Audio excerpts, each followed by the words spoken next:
Please join me in welcoming 2019 Distinguished Service Award honoree, Michael San Francisco, to the stage.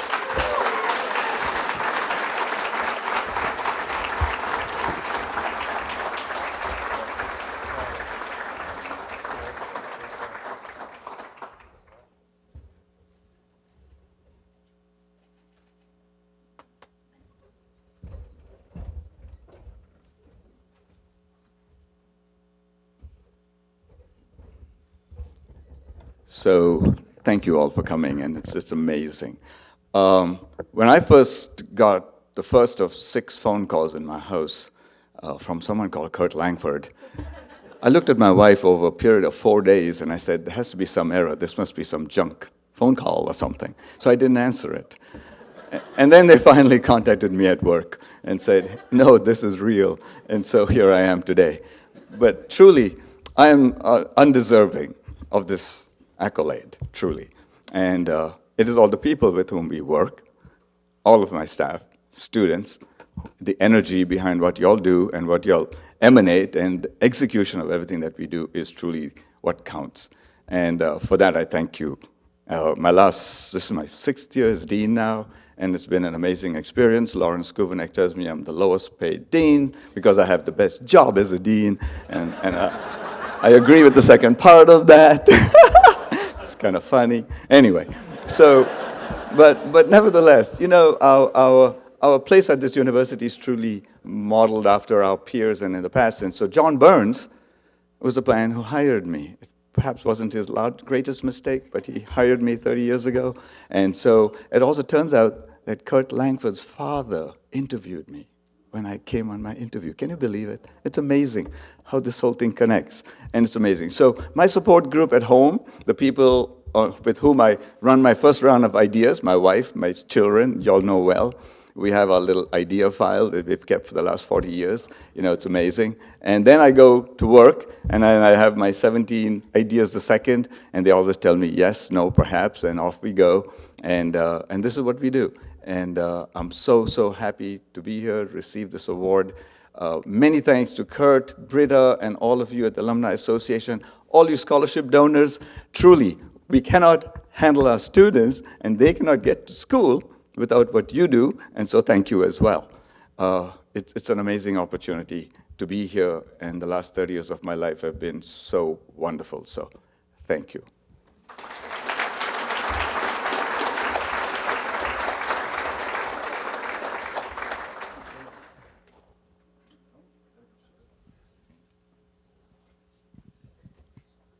Congratulations.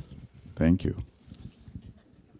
I bet none of your honors college students, none, learned that Sri Lanka was formerly Ceylon. They did not learn that from Wayne's World like I did. Perhaps you are correct. We didn't get to world geography in Louisiana in public schools.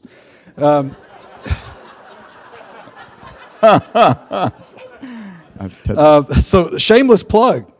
So tonight is proof good things happen to people who appear on communicators in a cart. Oh my goodness. Have you seen Some that people video? may know. So congratulations. Thank you. Your career has taken off. It's on YouTube, right? It is on YouTube. It is on YouTube. You can Google it, and maybe it'll come up. Maybe it'll come up. Right. So the Honors College is made up of students from across many disciplines. Describe that environment and bringing students together with different backgrounds and interests, and how that benefits their experience. So, you know, we have about 1,600 students in the college, and they represent the entire breadth of the university. We have students in agriculture and human sciences, engineering, business, all over the place. And so for them to be together and to be in the classroom together and live in the dorm together, thank you. We have a $33 million building, which is dedicated to the honors residence environment. These things make for amazing conversations when people are together from different disciplines, and they enrich the classroom environment as well as their own living environments. So it's fabulous for all of us. Well, and that was my next question about the Honors Hall that opened a couple of years ago. So how is that not only, as you mentioned, benefit their experience, but even recruiting students to the university for that program? Yeah, I think the first thing about the Honors Residence Hall, it houses 310 students. We bring in about 450 annually, first-time freshmen. It's the Starbucks below. So That's it. When I go on the road with Ethan, and Ethan knows this well, when we go on our top scholar events and all these things, when I have the panel afterwards and I say, yes, we have this beautiful building and there's a Starbucks below, you get this, whoo, the big wow. Okay, we're coming, we want to check it out. But it's great. It's a wonderful environment. Thank you to the administration for blessing us with this opportunity. As a dean, when you get a new building, you're supposed to raise the money. I didn't raise a penny. So it is amazing. So it's a true gift, and it's wonderful. The students love it. They want to stay there.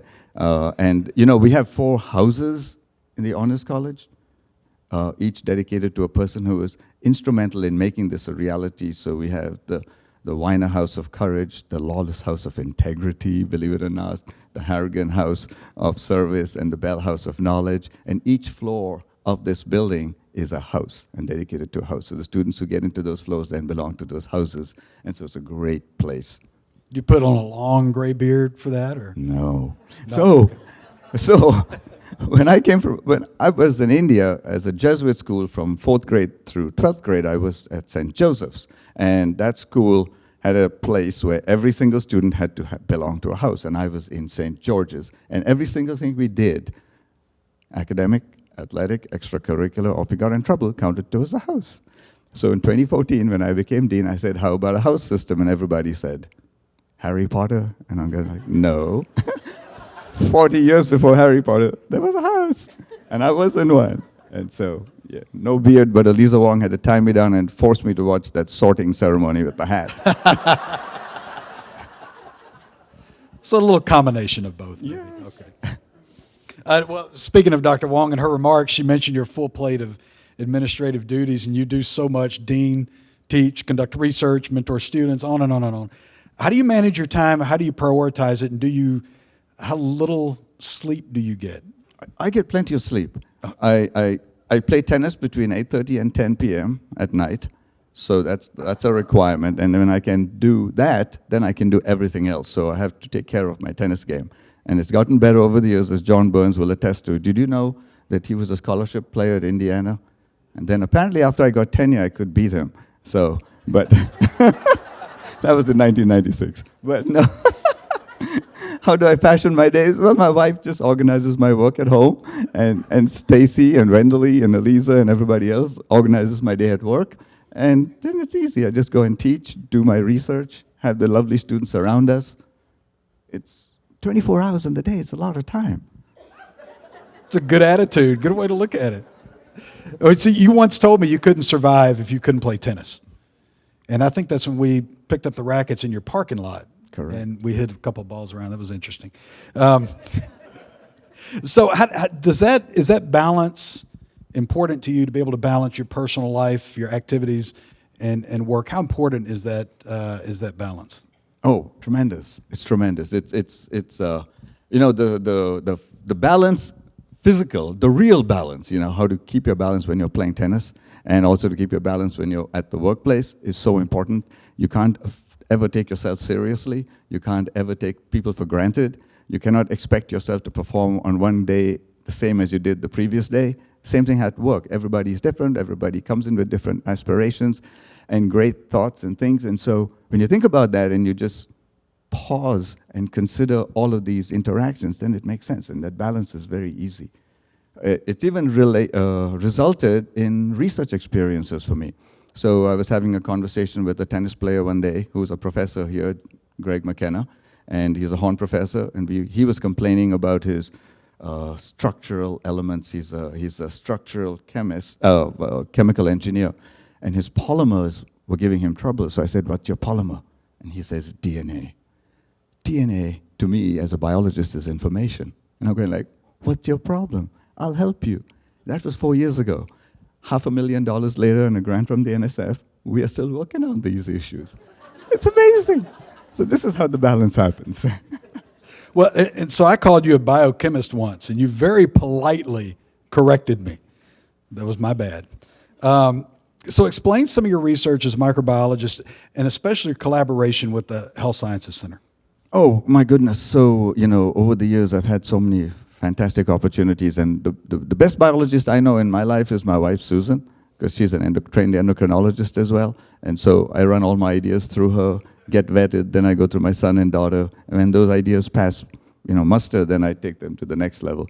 But, for example, the interdisciplinarity of our interactions is critical. So, for example, if you think about your breathing right now, you're breathing about 1 liter with every breath 18 times a minute. That's over 20,000 liters per day of air that you're breathing. We are now partnering with atmospheric sciences and studying the microbes in the atmosphere at Texas Tech University. We've been doing that for the last 5 years. We have this huge amount of information that we're studying and we've emanated. That's over 7.5 million liters of air every single year that you breathe, full of microbes. But we're still standing. That's the beauty of the human body. So think about it. Yeah. I can't follow that.